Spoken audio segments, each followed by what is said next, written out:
Madam, મારું વજન છેલ્લા કેટલાય ટાઈમથી 65 કિલો જ છે. વધતુંય નથી ને ઘટતુંય નથી, પણ છેલ્લા કેટલાક સમયથી મારું શરીર બહુ ફૂલાઈ ગયું છે. મારું પેટ પણ ફૂલાઈ જાય છે, કપડાં ટાઈટ થવા માંડ્યા છે અને ક્યારેક ક્યારેક આંગળીમાં વીંટી પણ ટાઈટ થઈ જાય છે. આવી ફરિયાદ લઈને 35 વર્ષના રિયાબેન મારી પાસે આવ્યા. મિત્રો, તમારામાંથી પણ ઘણા બધાને આવો પ્રશ્ન થતો હશે. તો મિત્રો, રિસર્ચ મુજબ આ સમસ્યા ચરબી વધવાને કારણે ક્યારેય નથી થતી, પણ જો થોડા સમયથી તમારું શરીર ફૂલાતું હોય એવું લાગતું હોય કે કપડાં ટાઈટ થઈ ગયા હોય એવું લાગતું હોય તો તેના પાછળ આ 5 કારણો જવાબદાર છે.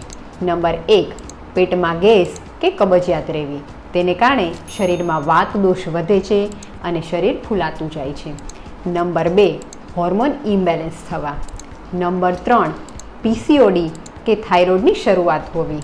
નંબર 4, વધારે પ્રમાણમાં પેકેટ ફૂડ્સ ખાવા અથવા તો વધારે પ્રમાણમાં મીઠું ખાવું.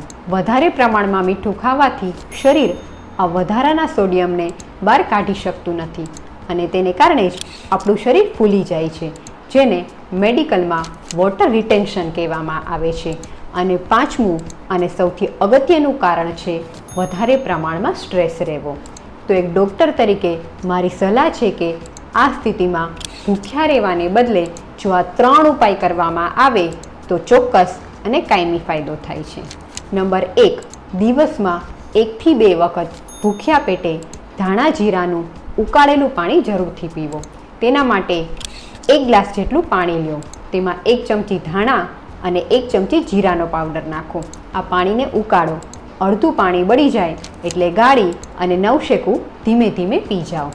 નંબર 2, ઓછામાં ઓછું 10 થી 15 મિનિટ ભૂખ્યા પેટે વોકિંગ જરૂરથી કરો.